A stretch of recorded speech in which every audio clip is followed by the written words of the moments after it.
물질의 문제는 모두가 피해갈 수 없고 무시할 수 없는 현실적인 문제입니다. 돈이 많은 부자나 또 돈이 없는 가난한 사람 모두가 다 물질의 문제를 초월하기는 어렵습니다. 그래서 돈 때문에 여러 가지 불미스러운 일들이 생기는 경우들도 많이 있습니다. 실제로 유사한 문제를 두고 어떤 가정에서는 형제들 간에 깨지는 그런 경우들도 굉장히 많습니다. 제가 아는 친구 가정도 그런 일이 있었습니다. 그래서 그 아버지가 돌아가시기 전에 재산을 나누는 그 과정에서 불만을 품은 형제들이 도장을 찍어주지 않고 법원에 고소하고 그렇게 해서 그 형제 간의 모든 의가 다 깨지는 이제 그런 경우들도 제가 봤습니다. 없으면 없는 대로, 있으면 있는 대로 많은 사람들은 물질에 매여서 자유하지 못하는 것이 오늘의 현실인 것 같습니다. 자, 오늘 본문에도 보면 이런 비슷한 사건이 있습니다. 예수님을 따르는 무리 중에 어떤 한 사람이 예수님께 이런 부탁을 합니다. 13절에 보면 선생님이여 내 형을 명하여 유산을 나와 나누게 하소서. 아마도 형이 동생 몫에 그 유산을 착복해버린 것 같습니다. 율법에 의하면 유대인들의 상속에서 장남은 다른 형제들의 2배를 받게 되어 있습니다. 그래서 예를 들어서 그 1,000만 원이라는 900만이라는 재산이 있다면 그 중에서 600만 원은 장남이 가져가고 300만 원은 차남이 가져가게 되는 겁니다. 항상 2배로 가져가야 되는데 오늘 본문에 보니까 이 사람의 경우는 형이 동생의 몫을 다 차지해버린 것 같습니다. 그래서 억울하게 생각한 동생이 예수님께 나와서 이 문제를 좀 해결해 달라고 그렇게 부탁을 하지요. 그랬더니 14절에 보면 예수님께서 말씀합니다. 이 사람아 누가 나를 너희의 재판장이나 물건 나누는 자로 세웠느냐. 그러면서 문제를 풀어주지 않습니다. 예수님은 이 공정한 분배 문제나 정의 문제는 관심이 없다. 이제 그런 얘기가 아니고 이런 문제는 국가기관에서 충분히 해결할 수 있는 문제다. 지금 그래서 예수님은 그 문제가 아니라 진짜 예수님이 이 땅에 오신 목적은 따로 있다는 겁니다. 잃어버린 영혼을 찾고 그리고 하나님 나라를 보여주는 것이 예수님이 이 땅에 오신 목적인데 지금 재산 문제, 상속 문제 재판장으로 세워놓고 더 많이 차지하게 해달라고 하는 이런 청탁을 하는 것은 예수님의 사역에 맞지 않다는 그런 얘기죠. 그런데 예수님은 여기서부터 중요한데 예수님은 이 문제에서 공정한 분배나 정의 문제를 다루지 않고 오히려 이 문제 속에 숨어있는 굉장히 중요한 본질적인 문제를 다루려고 하십니다. 그게 바로 탐심에 관한 이야기입니다. 이 탐심은 형뿐만 아니라 지금 빼앗겠다고 흥분하는 동생에게도 똑같이 발견되는 것을 예수님이 알았습니다. 그래서 예수님은 지금 이 탐심의 문제를 가지고 거기에 있는 많은 사람들에게 설명을 합니다. 하나님 나라는 하나님의 백성으로 살려면 이 탐심의 문제를 해결해야 된다는 거죠. 그런데 탐심의 문제 그 자체가 아니라 그 속에 숨어있는 굉장히 리얼한 죄의 세력들이 있다. 이제 오늘은 예수님께서 이 말씀을 하시려고 하는 겁니다. 탐심의 문제 속에 숨어있는 진짜 큰 죄악, 그 정체가 있는데 그것을 드러내고 예수님께서는 너희들이 이 문제를 해결해서 하나님 나라 백성으로 살아야 한다 하는 그 말씀을 주시려고 예수님께서는 오늘 한 비유를 들어서 설명을 하십니다. 그게 바로 우리가 잘 아는 어리석은 부자의 비유. 오늘 본문에 읽은 내용이 바로 그것입니다. 그래서 오늘은 탐심과 청지기 삶이라 하는 말씀으로 이 비유에 담긴 교훈을 함께 생각하고자 합니다. 자, 첫 번째로 부자의 탐심에는 자기중심적인 인생관이 들어있습니다. 한번 따라합시다. 부자의 탐심에는 자기 중심적인 인생관이 들어 있습니다. 예, 우리 16절부터 18절까지 우리 다시 한번 같이 읽겠습니다. 또 비유로 그들에게 말하여 이르시되 한 부자가 그 밭에 소출이 풍성하매 심중에 생각하여 이르되 내가 곡식 쌓아둘 곳이 없으니 어찌할까 하고 또 이르되 내가 이렇게 하리라 내 곡간을 헐고 더 크게 짓고 내 모든 곡식과 물건을 거기 쌓아두리라. 19절 앞에 보면요. 또 내가 내 영혼에게 이르되 이렇게 말합니다. 자, 17, 18, 19 앞부분까지 쫙 읽어보시면서 제일 많이 반복해서 나오는 단어가 뭡니까? 예, 내가라는 단어입니다. 내가, 내 곡간, 내 모든 곡식, 내 영혼에게. 그래서 나라는 단어를 제일 많이 쓰고 있습니다. 우리는 여기서 이 어리석은 부자의 의식 속에 얼마나 철저하게 자기중심적 세계관이 자리 잡고 있는가 하는 것을 엿볼 수가 있습니다. 물론 사람이 자기를 위하고 자기 이익을 추구하고 자기를 존귀하게 여기는 것 자체가 죄라거나 잘못됐다는 것은 아닙니다. 이거는 지극히 자연스럽고 정상적인 것입니다. 하지만 남을 전혀 생각하지 않고 자기만을 생각하는 삶은 틀림없이 문제가 있다는 것입니다. 안 믿는 사람들의 입장에서는 자신만을 위해서 사는 것이 뭐가 죄가 되겠냐고 그렇게 반문할지 모르겠지만 성경적인 입장은 남을 생각하지 않고 자기만 생각하는 삶은 죄라고 그렇게 말하고 있습니다. 제가 언젠가 한번 다큐에서 이런 것을 본 적이 있습니다. 아프리카 탄자니아였던 걸로 제가 기억하는데요. 그 꽃 화원을 굉장히 크게 꽃을 키우는 화원이 있었습니다. 그냥 우리가 볼 수 있는 그 정도가 아니고요. 아주 끝이 보이지 않는 이제 그런 꽃밭입니다. 이제 거기서 스프링클러가 돌아가면서 물을 주는데요. 여기서 키워낸 이 꽃들을 유럽 시장에다가 다 내다 팝니다. 그런데 이 사업을 주도하는 주체가 탄자니아가 아니고 유럽 사람입니다. 유럽 사람이 여기 들어와서 이 땅을 헐값에 사가지고 거기서 꽃을 키워서 유럽 시장에다가 내다 파는 것이죠. 그러면 이 예쁜 꽃들은 전부 이제 꽃꽂이로 쓸 거 아닙니까? 우리도 여기 지금 이 꽃들이 다 있는데요. 이거는 우리 한국에서 이제 다 재배된 것이겠지만, 그러나 유럽 시장에서는 상당 부분 유럽에서 키워지는 꽃보다는 아프리카에서 키워진 꽃들이 많습니다. 왜냐하면 그 땅이 싸니까, 그리고 인건비도 싸니까. 그렇게 해서 이제 이 많은 꽃들이 유럽 시장에 팔립니다. 그러면은 그 이익이 굉장하죠. 꽃값이 유럽에서는 얼마나 비쌉니까? 웬만한 모든 결혼식, 장례식, 생일잔치, 모든 축하잔치, 뭐 병원에서 위로할 때 이 꽃의 용도가 얼마나 다양합니까? 근데 이 많은 꽃들이 이 탄자니아에서 재배되고 있는데, 그런데 이 탄자니아 땅에 물이 별로 없다는 겁니다. 그래서 이들이 어떤 땅을 사서 자연 그 지하수를 그들이 다 끌어다가 쓰고, 그리고 땅을 파서 이제 우물이 솟아나게 해서 그 물을 가지고 말하자면 꽃밭에 물을 주는 겁니다. 근데 그 지역에 사는 원주민들은 물을 마시지를 못합니다.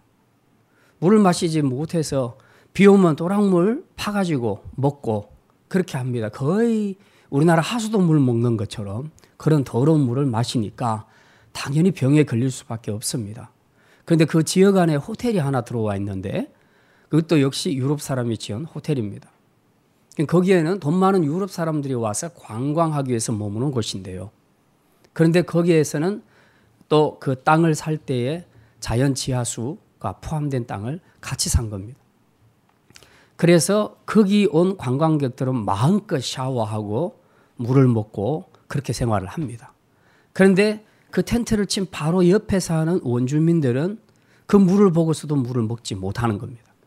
그러니까 나중에 물이 없어서 사람들이 너무 고통스러우니까 이 호텔로 몰래 들어갑니다. 그 경계선을 찍고 들어가서 거기서 이제 물을 부어서 먹지요. 그러니까 어떻게 하냐 하면 호텔 측에서 총을 든 경비병을 세웁니다. 그렇게 해서 누구든지 들어오면 총을 쏴서 죽여버리는 겁니다.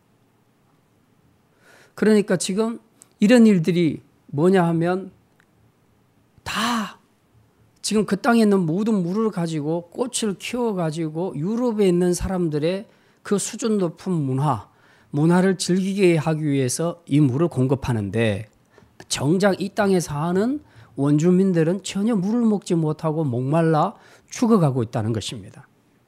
자, 이제 이런 상황에 대해서 우리가 보면 정말 이게 사람의 생명이 꽃보다도 더 가치가 없다.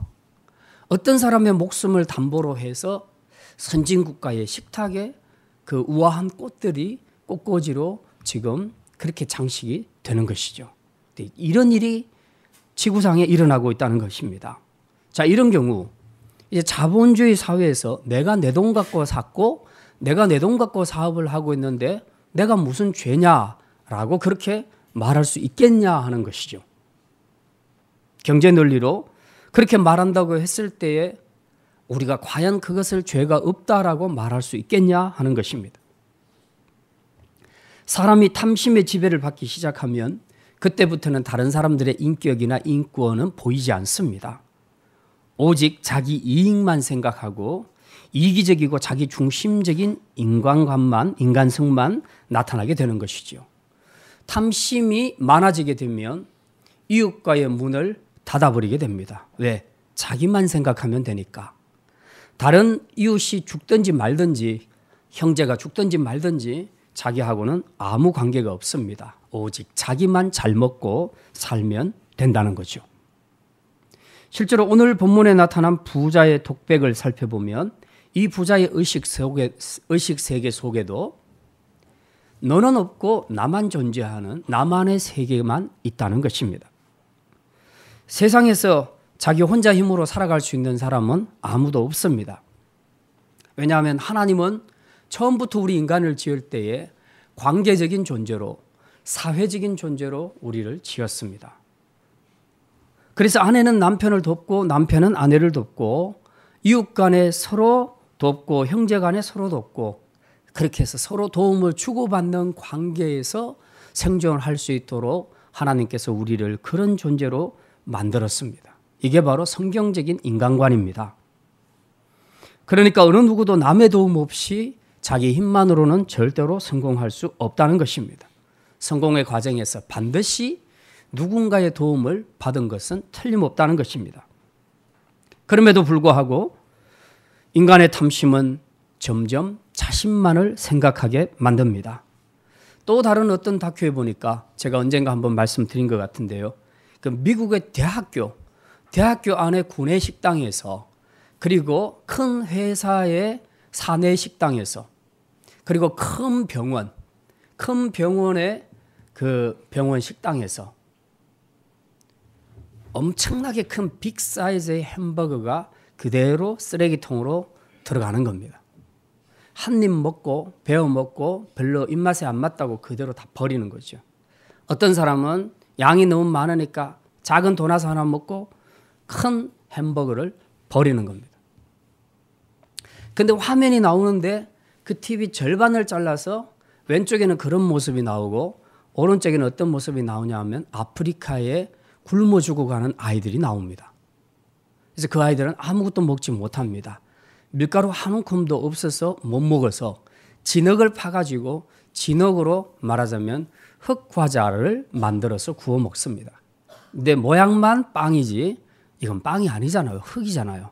그러니까 그거 먹고 애들이 또 배탈 나서 또 고통 중에 살아가고 있는 겁니다. 이 모습이 양쪽에 쫙 비교돼서 나타나는 거죠.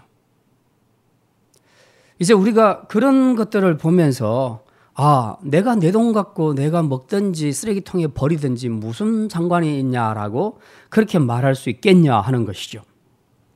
지금의 통계를 보면 부자들이 안 먹고 버리는 음식 쓰레기들 다 모아서 그대로 재생해서 지금 못 먹고 있는 아프리카나 이런 나라에 보내면 충분히 먹이고도 남는다는 통계가 나와 있습니다. 총체적으로 볼 때에 이 지구상에 가난과 기아가 존재하는 것은 단지 돈 문제, 가난 문제가 아니고 남을 생각하지 않고 오직 자기만 생각하는 자기중심적이고 이기적인 인생관, 그런 정책들 때문에 말하자면 한쪽에서는 배가 터지고 한쪽에서는 굶어 죽어가는 이런 일들이 나타나게 되는 것이죠. 그래서 한쪽에서 굶고 목말라 죽어나가도 한쪽에서는 부자들은 오직 자신만을 위하여 더 큰 곳간을 짓는 데 여념이 없습니다. 그들은 더 큰 회사를 짓고 그들의 집을 더 화려하고 더 멋있게 더 크게 짓고 가는 곳마다 쉴 수 있는 별장도 멋있게 짓고 있습니다.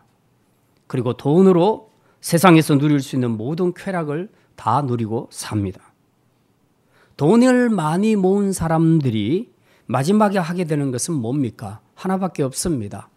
오늘 본문에 이야기하는 것처럼 먹고 마시고 쉬고 즐거워하자. 19절에 있는 말씀 우리 같이 한번 읽겠습니다. 19절 또 내가 내 영혼에게 이르되 영혼아 여러 해 쓸 물건을 많이 쌓아두었으니 평안히 쉬고 먹고 마시고 즐거워하자 하리라 하되 돈 많으면 할 수 있는 게 뭐가 있겠습니까? 돈을 써야 할 거 아닙니까? 그 쓰려고 생각하면 뭐에다 쓰겠습니까? 먹고 마시고 즐기고 그렇게 하는데 돈을 쓰겠죠. 이거 하려고 사람들은 다 돈 버는 거 아닙니까? 외국에서는 소위 노블리스 오블리주, 즉 가진 자가 사회적으로 지위가 높은 자가 사회를 향한 도덕적 책임, 그 책임의식을 굉장히 강조하고 이것이 잘 발달되어 있습니다. 그런데 우리나라는 이것이 굉장히 약합니다.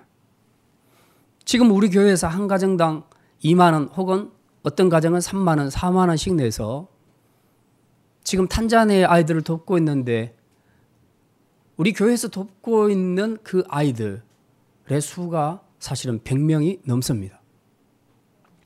우리는 아주 작은 돈을 보내고 있는데 이 2만 원이 탄자니아에 있는 아이들 한 달 동안 먹고 마시고 입고 공부하는 데까지 다 쓸 수 있다는 겁니다.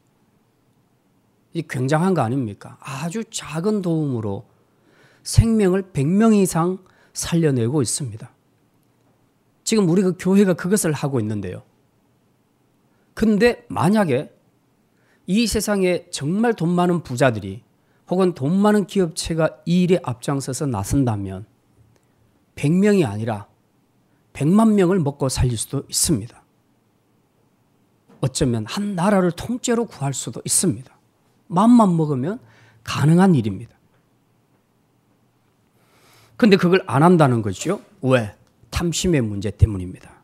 가진 자는 더 가지기를 원하고 없는 자는 없어서 가지기를 원하는 이런 탐심의 문제 때문에 남을 생각하지 않고 자기만 생각하니까 이런 불공평한 사회가 이루어지는 것입니다. 만약 우리가 자기중심적인 생각만 내려놓을 수 있다면 정말 이 세상의 무수한 생명들을 많이 살려낼 수 있을 것입니다.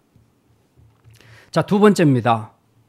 부자에게는 청지기 의식이 없습니다. 한번 따라하겠습니다. 부자에게는 청지기 의식이 없습니다.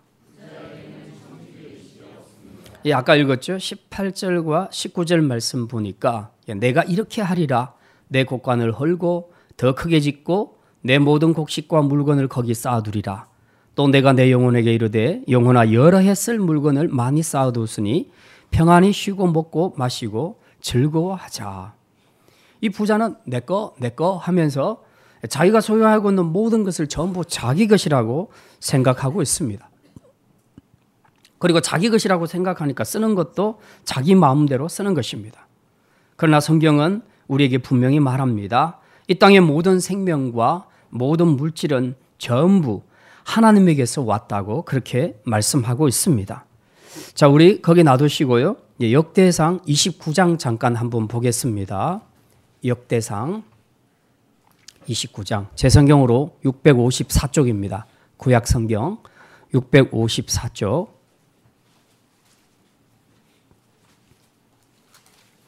역대상 29장 12절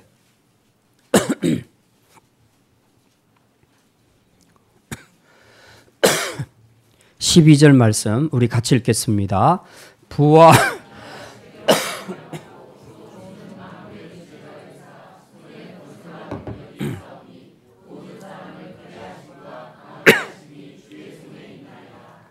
예, 이 말씀은 다윗이 아들 솔로몬 성전 건축을 위해서 열심히 준비 작업을 다 마친 후에 하나님께 찬양하며 고백하는 내용인데요. 거기 보니까 모든 부와 귀, 부귀, 그리고 또 모든 권세와 능력이 다 주님께로부터 왔다. 그렇게 고백을 하고 있습니다. 자, 쉽게 말하면 지금 이 세상에서 어떤 사람이 부자가 됐다, 또 높은 지위에 올랐다, 어떤 권세자가 되었다라고 얘기했을 때 그건 자기 힘으로 된 것 같아도 사실은 하나님께로부터 나온 것이다. 하나님이 그에게 줬다라고 그렇게 해석을 하는 것입니다. 그러면 왜 하나님께서 그에게 그것을 줬을까? 왜 어떤 사람에게는 물질을 주고 어떤 사람에게는 권세를 주고 어떤 사람에게는 능력을 주었을까? 혼자 잘 먹고 잘 살고 권세를 누리라고? 그게 아닙니다. 부자에게는 그 많은 물질을 통해서 이제 가난한 사람들을 도우라고 주신 것입니다. 권세자들에게는 하나님께 받은 그 권세를 가지고 백성들이 억울한 일을 당하지 않도록 정의로 잘 다스리라고 주셨습니다. 한마디로 모든 것은 다 하나님의 것이고 우리는 그것을 하나님께로부터 위탁받아서 하나님의 뜻을 따라 사용해야 하는 청직이라는 사실을 분명히 말하고 있습니다. 이거는 돈 문제뿐만 아니라 우리가 받고 누리고 있는 모든 것을 다 포함합니다. 우리의 재능과 달란트도 똑같이 적용됩니다. 학생들의 경우도 마찬가지입니다. 내가 열심히 공부해서 돈을 벌고 내가 열심히 공부해서 어떤 높은 위치에 오르고 그렇게 했으니까 내가 누리는 것 가지고 내가 내 마음대로 쓰겠다. 그게 아니고 이렇게 하도록, 이것이 가능하도록 나를 이 포지션에 올려놓으신 분은 하나님이시라는 겁니다. 하나님이 나에게 지식을 주셨고 이 지식을 통해서 어떤 자리에 오르게 하셨고 그리고 그 자리에서 나에게 많은 부를 주셨고 권세와 능력을 주셨다고 우리가 생각을 한다면 이거는 내 뜻대로 사용할 것이 아니라 이걸 주신 분의 뜻을 따라 사용해야 한다. 그것이 바로 청지기적인 삶이라는 것이죠. 그래서 우리 학생들의 목표는 내가 잘 먹고 잘 살고 성공하기 위해서 열심히 공부하는 것이 아니라 열심히 공부해서 얻은 그 결과물을 가지고 하나님의 뜻을 따라 남을 위해, 사회를 위해, 하나님 나라를 위해서 섬기도록 해야 한다. 이것이 학생들의 목표가 되어야 하는 것입니다. 그래서 어떤 사람들이 그런 말을 했죠. 공부해서 남 주자. 우리 부모들이 제일 많이 하는 말이 하도 공부 안 하려고 그러면 공부해서 남 주냐 그러죠. 근데 성경이 말하는 것은 공부해서 남 줘라 하는 것입니다. 정말 좋은 말입니다. 이게 바로 우리 크리스찬 학생의 비전이 되어야 되고 목표가 되어야 합니다. 이것이 바로 청지기적인 삶이라는 것이죠. 그런데 이 어리석은 부자는 이런 청지기 의식이 전혀 없이 모든 것이 다 자기 것이라고 생각합니다. 그러니까 사용할 때도 하나님의 뜻을 따라 선하게 사용하는 것이 아니라 자기만을 위해서, 자기 욕망을 위해서, 자기 쾌락만을 위해서 사용하는 것입니다. 하지만 이 모든 소유가 자신의 것이라고 생각하는 어리석은 부자의 생각이 얼마나 잘못됐는가 하는 것을 가르치시기 위해서 하나님은 20절의 말씀을 부자에게 주고 있습니다. 20절 말씀 우리 같이 읽겠습니다. 하나님은 이르시되 어리석은 자여 오늘 밤에 내 영혼을 도로 찾으리니 그러면 내 준비한 것이 누구의 것이 되겠느냐 하셨으니 여기 보면 어리석은 자여 오늘 밤에 네 영혼을 도로 찾으리니 도로 찾는다. 도로 찾는다는 것은 원래 자리로 돌아간다는 그런 얘기 아닙니까? 그러니까 이 부자의 생명이 원래 누구의 것이었다? 하나님의 것이었다는 겁니다. 저나 여러분도 마찬가지입니다. 우리 생명은 다 하나님의 것입니다. 하나님이 때가 되면 이 땅에 보내셨고 그리고 어느 시간까지 살게 하시다가 때가 되면 하나님께서 우리의 생명을 찾아가십니다. 그러니까 주신 분도 하나님이시요 거두시는 분도 하나님이시라는 욥의 고백이 진리인 것입니다. 그래서 우리는 우리의 생명이 우리의 것이라고 말할 수 없다는 것이죠. 그러면 물질의 문제는 어떤가? 마찬가지입니다. 아까 우리 역대상에서 읽었던 것처럼 물질도 우리가 사는 동안 하나님이 사용하시라고 주신 것입니다. 그렇기 때문에 이 물질도 우리가 죽으면 다 없어지게 되는 것이죠. 사람이 죽으면 아무리 갑부라도 소용이 없습니다. 가령 삼성 이건희 회장이 죽는다면 그가 가진 많은 재산까지도 전혀 한 푼도 가지고 가지 못합니다. 세상에 살 동안에는 그가 가진 재물이 그를 왕의 자리에 올려놓았지만 그러나 죽으면 이 재물이 아무 역할도 하지 못하는 것입니다. 그러니까 이 재물이라는 것은 우리가 가지는 소유권이 아닙니다. 영원히 가지는 소유권이 아니고 우리가 사는 동안 하나님이 사용하시라고 주신 것이고 그리고 그것을 하나님의 뜻을 따라 섬기라고 주신 관리권이다. 소유권이 아니라 관리권이고 배타적인 관리권을 주셨기 때문에 내가 임의로 알아서 그것을 사용하는 겁니다. 그런데 많은 사람들은 이걸 관리권으로 생각하지 않고 소유권으로 생각합니다. 내 거야라는 생각을 가지니까 내 마음대로 쓰는 겁니다. 쓸 때도. 만약 어떤 주인이 여러분에게 1억을 맡겼습니다. 1억을 맡기고 멀리 장사하러 어디 떠났습니다.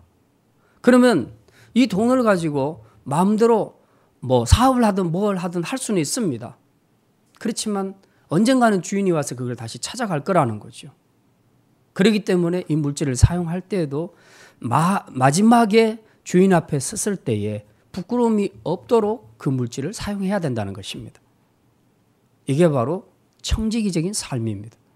우리는 물질이든 달란트든 재능이든 무엇이든지 간에 이 땅에서 우리가 하나님께로부터 받고 누리는 것은 전부 청지기적인 삶으로 우리가 그것을 사용해야 된다는 것을 우리가 기억을 해야 합니다. 만약 그렇지 않고 내 것이라고 생각한다면 탐심이 우리를 지배해서 그때부터 이건 내 거야 라는 생각을 하기 시작하게 되면 이제 하나님이 관리하라고 주신 물질을 우리가 주인으로 섬기고 우상으로 섬기게 되는 이런 영리 현상이 나타나게 된다는 것을 우리가 기억해야 합니다. 자, 세 번째 마지막 말씀입니다. 진정한 부자는 하나님에 대해 부요한 자입니다. 한번 따라합시다. 진정한 부자는 하나님에 대해 부요한 자입니다. 오늘 본문에 나오는 어리석은 부자는 많은 물질이 그의 생명을 보장해 줄 알았습니다. 또한 유산을 공정하게 나누어 달라고 부탁하는 이 동생, 이 사람 안에도 이런 것이 있음을 주님은 이미 알고 계셨습니다. 그래서 예수님은 이렇게 말씀합니다. 15절 같이 읽겠습니다. 그들에게 이르시되 삼가 모든 탐심을 물리치라. 사람의 생명이 사람의 생명은 하나님의 주권에 달려 있습니다. 소유가 넉넉하다고 해서 자기 생명을 어떻게 할 수는 없습니다. 죽음 앞에서는 부자도 가난한 사람도 모두 무력합니다. 물질의 소유만을 추구하는 탐심은 인생의 목표를 영이 아닌 육에만 두게 하기 때문에 결국 우리 인생을 멸망으로 인도할 뿐입니다. 그래서 주님은 탐심을 버리라고 물리치라고 말씀하고 있습니다. 우리가 어떤 것을 갖고 싶다는 것과 탐심은 확실하게 차이가 있습니다. 탐심은 포기하지 않고 계속 그것에 집착하는 것을 이야기합니다. 내가 뭐가 없어서 갖고 싶은 그 자체를 탐심이라고 말하지는 않습니다. 우리 안에는 그런데 항상 어떤 갖고 싶다는 욕망을 넘어서서 어떤 것에 집착하는 경향들이 있습니다. 이제 이런 탐심들은 결국 우리를 멸망의 길로 인도하게 될 것이다. 그렇게 말씀하고 있습니다. 그러면 부자가 되는 것이 잘못됐다는 말인가? 이런 생각을 또 할 수도 있겠습니다. 세상에는 두 종류의 부자가 있습니다. 하나는 물질적인 부자인데 그런데 영적으로는 하나님에 대해서 가난한 자입니다.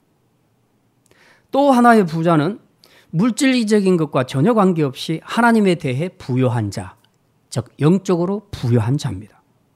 근데 성경이 말하는 진정한 부자는 어떤 부자인가? 물질적인 부자가 아니라 하나님에 대하여 부유한 자. 영적으로 부유한 자가 진정한 부자라고 그렇게 말씀하고 있습니다. 오늘 본문에 나타나는 어리석은 부자는 세상적으로는 남부러울 것이 없는 그런 부자였지만 영적으로는 말할 수 없는 가난병이었습니다. 이런 사람은 마지막 날 그가 의지하던 재물과 아무 관계가 없는 허무한 결과를 맞게 될 것입니다. 21절 말씀 우리 같이 한번 보겠습니다. 21절 같이 읽습니다. 자기를 위하여 재물을 쌓아두고 하나님께 대하여 부요치 못한 자가 이와 같으니라. 결국 주님은 세상적인 부가 아닌 하나님에 대하여 부유하게 사는 것이 그게 참된 인생이고 복된 인생이다. 그렇게 말씀합니다. 그리고 하나님 나라는 그런 자의 것이다. 그래서 하나님 나라는 세상 부자는 들어가기 어렵다고 말하죠. 얼마만큼 어렵다고 말합니까? 약대가 바늘구멍으로 들어가는 것보다 더 어렵다고 그렇게 말씀합니다. 세상 부를 가지고는 하나님 나라에 들어가기가 어렵습니다. 그런데 영적인 부자는 다 들어갑니다. 영적인 부자는 다 들어갑니다. 그러면 하나님에 대해서 부유해지는 삶은 도대체 또 뭘까? 우리가 또 그런 생각을 가질 수가 있습니다. 하나님에 대해 부유해지는 삶은 하나님의 은혜로 배부른 삶, 하나님의 생명으로, 하나님의 평안으로, 하나님의 기쁨으로, 하나님 나라의 가치로 가득 차 있는 사람, 바로 그런 사람이 하나님에 대해 부유한 사람이라고 할 수 있습니다. 이런 예를 우리는 성경에서 많이 찾아볼 수 있습니다. 가장 대표적으로 시편 23편에 다윗은 이렇게 고백합니다. 여호와는 나의 목자시니. 그 뒤에 여러분이 한번 해보십시오. 예, 여호와는 나의 목자시니 내게 부족함이 없으리로다. 다윗이 이 시를 쓸 때 왕이 되어서 쓴 것이 아니에요. 사울에게 쫓겨다닐 때 썼습니다. 아무것도 없을 때 아주 그릉뱅이처럼 여기저기 돌아다니면서 얻어먹고 사는 시절에 이 시를 썼습니다. 뭘 얘기합니까? 세상에 가진 것 없어도, 많은 재물 없어도 여호와 한 분만 내게 계신다면, 그분이 나의 목자 되신다면 나는 아무것도 부럽지 않다. 정말 이것이 가장 만족한 인생, 행복한 인생이라는 겁니다. 이게 바로 하나님에 대해 부유한 자이고 영적인 부자라는 것이죠. 물론 그렇다고 해서 영적인 부자는 다 물질적으로 가난한 사람이라는 뜻이 아닙니다. 또 세상적으로 가난한 사람은 모두 다 영적인 부자다 이렇게 말할 수도 없습니다. 세상적으로 부자든지 가난한 자든지 관계없습니다. 다만 하나님에 대하여 부유해지면 자연히 탐심은 줄어들게 되고 영적으로 부유한 자가 된다는 것입니다. 실제로 세상의 부자들 중에서도 영적인 부자들도 있습니다. 그러나 세상에서 아무리 부자라 하더라도 하나님에 대해서 가난해지면 그는 영적인 거지가 되는 것입니다. 한 번은 마들 테레사가 미국 순회 집회를 하는 도중에 아주 유명한 갑부를 만났습니다. 그랬더니 이 갑부가 마더 테레사에게 와서 그렇게 말합니다. 혹시 제가 도울 일이 없겠습니까? 물질이 필요하다면 마음껏 제공하겠습니다. 뭐든지 필요한 것 말씀하십시오. 그러자 마더 테레사가 웃으면서 그렇게 말했다고 하지요. 필요한 건요? 저는 예수님만 필요합니다. 주님만 필요합니다. 그분이면 만족합니다. 이게 바로 하나님에 대해 부유한 자 아니겠습니까? 이제 말씀을 마칩니다. 오늘 물질에 대한 그동안의 우리의 생각이 어떤지 우리가 다시 한번 돌아보기를 원합니다. 혹시라도 내가 소유하고 있는 물질, 권세, 능력, 달란트, 재능 그 모든 것이 다 나의 것이라고 생각하고 지금까지 내 마음대로 사용하고 그렇게 살아오지는 않았습니까? 오직 나만을 위해서 내가 받은 모든 것을 사용하느라고 다른 사람들은 죽든지 말든지 힘들든지 말든지 자신만을 위하여 투자하고 그렇게 살아오지는 않았습니까? 우리가 받고 누리는 모든 것은 다 주님께로부터 왔습니다. 그러니 이제부터라도 이제 우리는 내가 받은 모든 것이 내 것이라는 생각을 버리고 다만 주님께서 주님의 뜻을 따라 선하게 사용하라고 주신 물질인 줄 알고 재능인 줄 알고 청지기적인 의식을 가지고 우리가 그렇게 아름답게 사용하는 그런 청지기적인 삶을 살아야 할 것입니다. 우리를 멸망에 이르게 하는 지나친 탐심을 버리고 세상 것이 아닌 하나님에 대하여 부요한 자, 영적으로 부자가 되어 살아가시기를 바랍니다.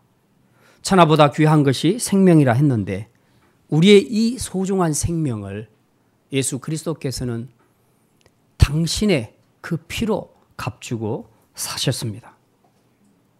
우리가 그 한 분으로 만족할 수 있다면 세상의 어떤 탐심의 유혹도 다 이겨낼 수 있을 것입니다. 예수 그리스도면 충분하고 십자가 복음이면 충분한 삶을 통해 비록 우리가 이 땅에서 가난하게 살지라도 하나님에 대해서만큼은 부요한 자로 살아서 하나님 나라의 유업을 이어받는 복된 성도, 영적인 부자로 살아갈 수 있기를 주님의 이름으로 축원합니다.